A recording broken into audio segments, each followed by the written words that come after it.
Si tu veux demander de l'argent à quelqu'un, il faut que la personne ressente que tu lui transmets d'abord de l'énergie, avant qu'elle te donne aussi son énergie sous forme d'argent. Si tu demandes de l'aide à quelqu'un, la personne doit d'abord se rassurer que tu as une énergie que tu transmets avant de recevoir de l'aide sous forme de son énergie.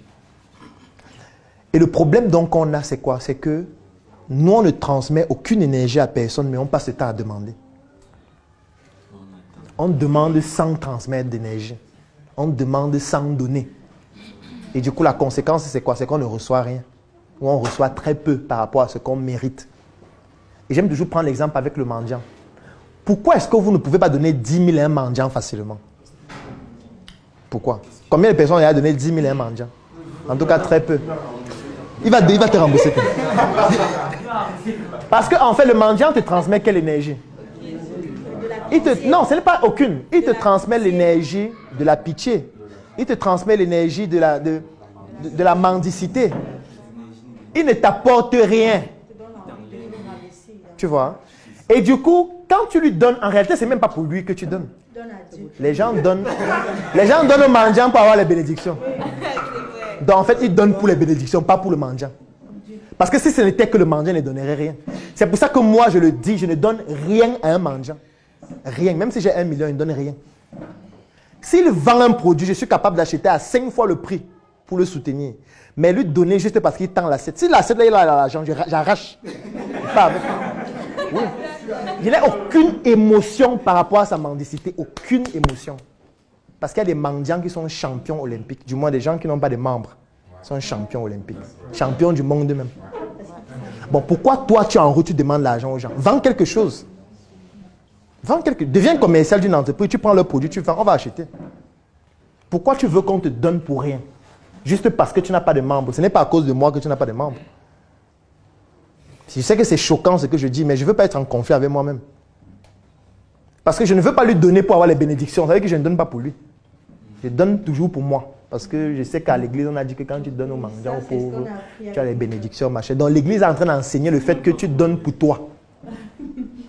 Oui, parce que dire que tu donnes pour avoir les bénédictions, ça veut dire que tu donnes pour recevoir. Parce que si tu n'avais rien à recevoir, tu ne donnerais rien. Selon l'église, en fait, rien n'est gratuit. Oui. Quand tu donnes l'offrande à l'église, ou quand tu mets l'argent dans la quête, c'est parce que tu veux atteindre les bénédictions. La preuve, c'est que tu pries d'abord beaucoup avant de donner. Et tu dis à Seigneur, tu listes tes problèmes. Après, tu dis à Seigneur que toi-même, tu vois comment il s'ouvre. Donc, en fait, l'investissement qu'il te donne, c'est pour avoir un retour sur investissement. Même fois 5. Si possible, dans la semaine prochaine, s'il te plaît, dépêche-toi un peu là. Il y a un problème urgent à régler, Seigneur, s'il te plaît, fais un peu vite. Si on compte tous ceux qui prient en même temps, là, le Seigneur, là, il doit avoir un algorithme puissant. Hein. Il doit avoir un processeur magique pour analyser toutes les prières là, et savoir qui mettre en priorité. Parce que forcément, il y a certains qui sont en priorité. Parce que s'il y a certains qui sont riches et d'autres qui dorment dans la rue depuis 20 ans, c'est qu'il y a certains qui sont en priorité. On a dit que bon, toi tu seras d'abord riche. Celui-ci, il reste là-bas pauvre 20 ans. Et puis après, on lui donne un capital de 5 000 pour se lancer. Il fait encore 6 ans. Bon, si entre-temps, il est toujours vivant, on passe à 15 000. Ça veut dire que peut-être tes techniques de prière ne sont pas optimales. Ils vont t'apprendre. Peut-être c'est toi qui vas l'aider à être connecté à Dieu directement. Là, comme ça, ces prières ne vont plus passer par les anges. Ça va aller à Dieu. Le canal, la fibre optique de Dieu, c'est la dimension. Donc, au niveau des ressources financières, l'énergie intervient.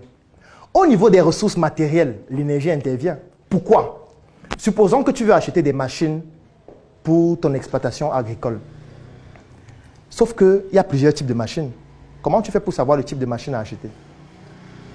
C'est ton énergie. Quand je dis c'est ton énergie, ça veut dire quoi? Ça veut dire que tes connaissances interviennent. Ce qui entre dans le trépied énergétique. Ton environnement intervient. C'est qu'il y a des gens dans ton environnement qui peuvent te recommander des machines à acheter. Certains peuvent te recommander de mauvaises machines, d'autres de bonnes, en fonction du type d'environnement que tu as. Donc ton énergie intervient même dans le choix des machines que tu achètes. Ton énergie intervient dans le recrutement. Là, on est dans la ressource humaine et là, c'est grave. Parce que, en fait, tu attires à toi ceux qui sont comme toi.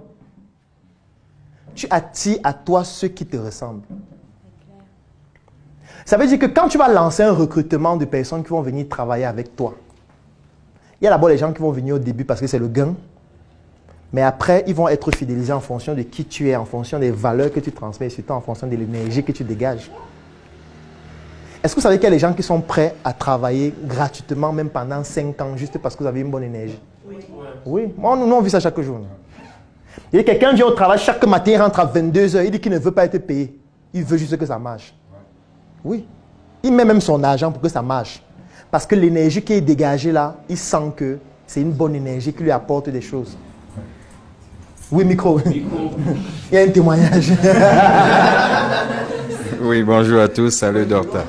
Oui, justement, moi, je témoigne directement ce qu'il vient de dire là. J'ai un de mes employés ici au Cameroun. On m'a annoncé mon comptable qui devait démissionner, qu'il attendait juste mon arrivée au Cameroun pour démissionner. Et je suis arrivé, oui, qui devait me présenter les situations et démissionner. Parce que là, j'arrive, je fais la première réunion du bureau, tout le monde.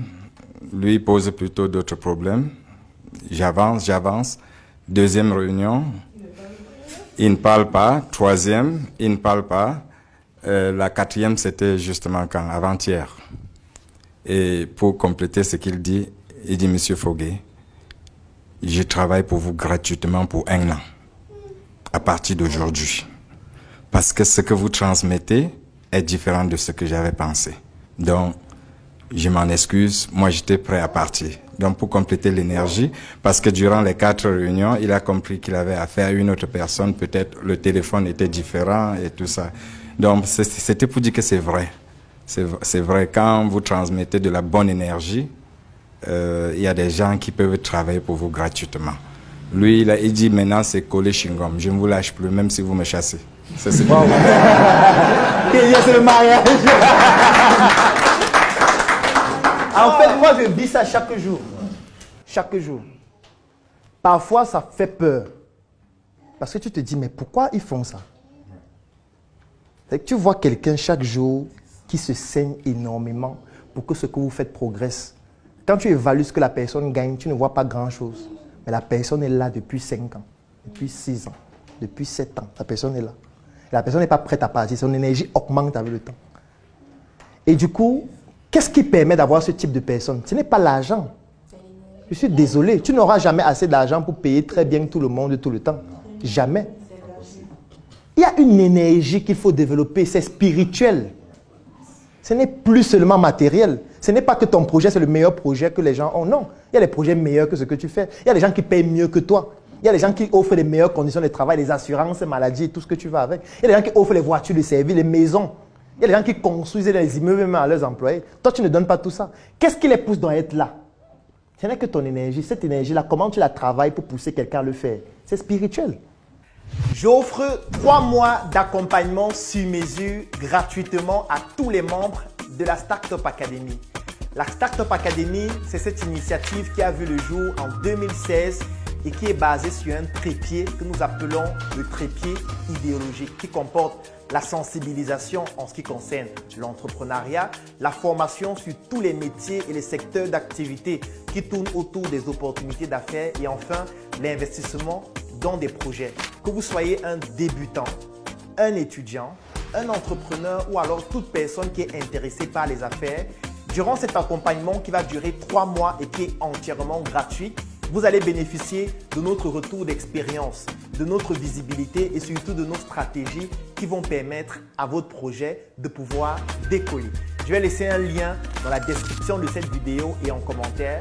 Vous cliquez dessus, vous remplissez le formulaire pour pouvoir bénéficier en exclusivité de cet accompagnement gratuit sur mesure par rapport à votre activité qui va durer 3 mois. Rendez-vous à la Startup Academy.